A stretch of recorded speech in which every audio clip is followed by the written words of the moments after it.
حضرت عمر رضی اللہ تعالیٰ عنہ کے پاس ایک شخص آئے، واپس جانے لگے۔ حضرت عمر نے پوچھا بھائی کیا بات ہے؟ جس مسئلے کے لیے میں آیا تھا آپ خود اس کا شکار ہیں، بھائی کیا مسئلہ ہے؟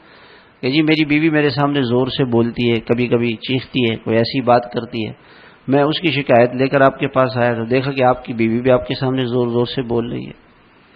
اب میں آپ سے کیا شکایت کروں؟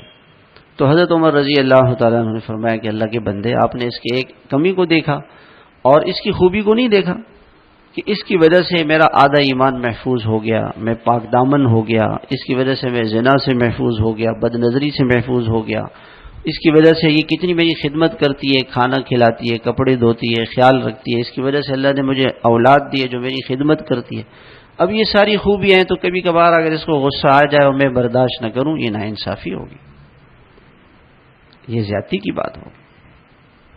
اب اس کی خوبیوں کو دیکھا حضرت عمر رضی اللہ تعالیٰ عنہ، بیوی کی خوبیوں کو دیکھا اور اس کی ایک جو اس کے اندر کمی تھی اس کے اوپر پردہ ڈال دیا، اس سے صبر کیا، برداشت کیا۔ اگر ہم آپس میں جو انتشار اور اختلاف اور لڑائی ہوتی ہے وہ اس عیبوں کے دیکھنے سے ہوتی ہے، اور ہر ساتھی کو، ہماری جماعت کا ہر ساتھی، ہمارے گھر کا ہر ساتھی، ہمارے دفتر کا، محلے کا ہر ساتھی، سارے مسلمان وہ خوبیوں کا گلدستہ ہے، ہر مسلمان میں خوبیاں ہیں، کوئی مسلمان ایسا نہیں ہوگا جس میں کوئی خوبی نہیں ہو۔ ایک عورت نے ایک بزرگ کو خط لکھا کہ جی حضرت میری میں ساس سے میرا دل صاف نہیں ہوتا اور اس کے اندر کوئی خوبی نہیں ہے، تو کیا کروں میں، کیسے اسے دل صاف کروں؟ حضرت نے فرمایا کہ دیکھو آپ کی ساس میں بہت خوبیاں ہوں گی، تو اس میں کوئی خوبی ہے ہی نہیں۔ تو حضرت نے فرمایا آپ فرمائیں تو میں کچھ خوبیاں بتا دوں کہ ہاں بتائیں حضرت۔ کہ سب سے بڑی خوبی تو یہ ہے کہ اس نے دنیا کی لاکھوں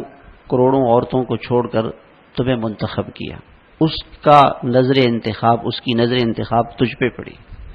لاکھوں میں تجھے اس نے پسند کیا اپنے لیے، اپنی بیوی، اپنے بچے کے لیے۔ یہ کتنا بڑا اس کا حسن انتخاب ہے،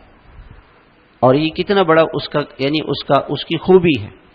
کہ سب پہ اس نے سب کو چھوڑا اور تجھے پسند کیا۔ اور پھر یہ جو بیٹا جو اس کا شوہر ہے، آپ کا شوہر ہے، اس کا بیٹا ہے، یہ اس کے اندر جو خوبیاں یا اچھائیاں یہ کس نے اس کی تربیت کی ہے؟ تو اس بہو نے خط لکھا کہ حضرت مجھے سمجھ میں آ گئی بات، اور مجھے تو یہ جو کچھ ملا میری ساس کی برکت سے ہی ملا ہوا ہے، اور اسی کے عیبوں کو مجھے اس کی کوئی خوبی نہیں نظر آ رہی، یہی تو سب سے بڑی اس کی خوبی ہے۔ آج کے بعد سے کبھی میں اپنے ساس سے نفرت نہیں کروں گی، کبھی میں اس سے لڑائی نہیں کروں گی، کبھی میرا جھگڑا نہیں ہوگا۔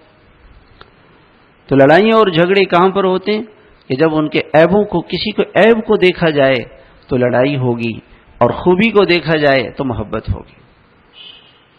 تو مسلمان کی خوبیوں کو دیکھیں۔